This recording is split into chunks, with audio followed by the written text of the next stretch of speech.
Let's just take a look at the recent past. Harry made a fool of himself at Invictus Games over and over and over with his stupid speeches, and it was basically a failure because it got very, very low coverage.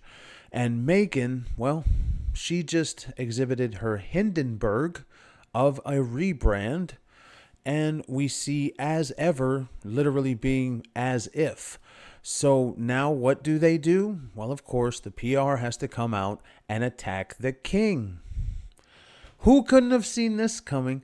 This Deepak Chopra guy apparently is Meghan's spiritual guru, and he sees a way to close the chasm through spiritual guidance. Now, the main problem is the way that he says this. And this is the way that it's always been when they make these stories about the rift between the royal family and the two idiots, about how it should be fixed, but most importantly, about who should fix it. It's always William should, or Charles should, or Kate Middleton, even though that's not her name. Oh, she's reaching out. No, she's not.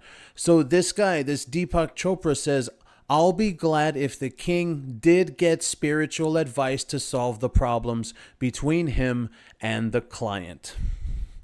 So, is there a reason that we never, and I mean never, in more than, almost years, 3 years for me, in years that I've been covering these two people, the king and Harry, they've never said, well, Harry should do something. Harry should get some help. Harry should maybe try. No, it's always, every single time, the king needs to get spiritual advice. William needs to man up. Oh, the royal family needs to reach out. It's always that way. It's never the other way around. When in reality, that's how it should be. It should say, Mr. Deepak Chopra, you should be saying, well, the client needs to get some real professional help. And that way he can solve the problems between him and his father that obviously exist. Oh, because he killed my mommy. I bet you anything he blames Charles for that Diana thing. I do, for real. And the media.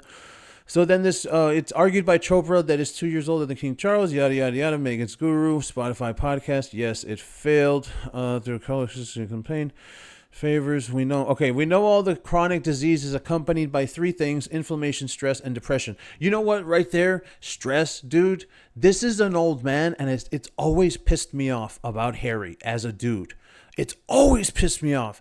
King Charles is an older guy. Okay, he's not like massive old, in the 90s, the way the Queen was, but he's older. You're not supposed to stress out people at that age. Okay, 70s, 80s. If you really want them to have longevity and live, they're supposed to be as chill as possible. So that's why when the whole cancer thing with King Charles popped off, a lot of people blamed Harry and Meghan, more specifically Harry, because just think about it as a dad. Your son does that to you, you douchebag.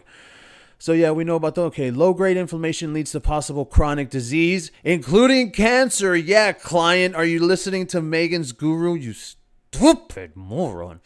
Less than 5% of diseases are genetically determined. 95% plus are epigenetic and can be influenced by what we eat, breathe, digestion, the voice of thoughts, feelings, relationships, and social interactions. You hear that, Harry? The dude's literally talking to Harry. Okay, I might have to change the name of this video to Deepak Chopra literally tells off Harry in coded language.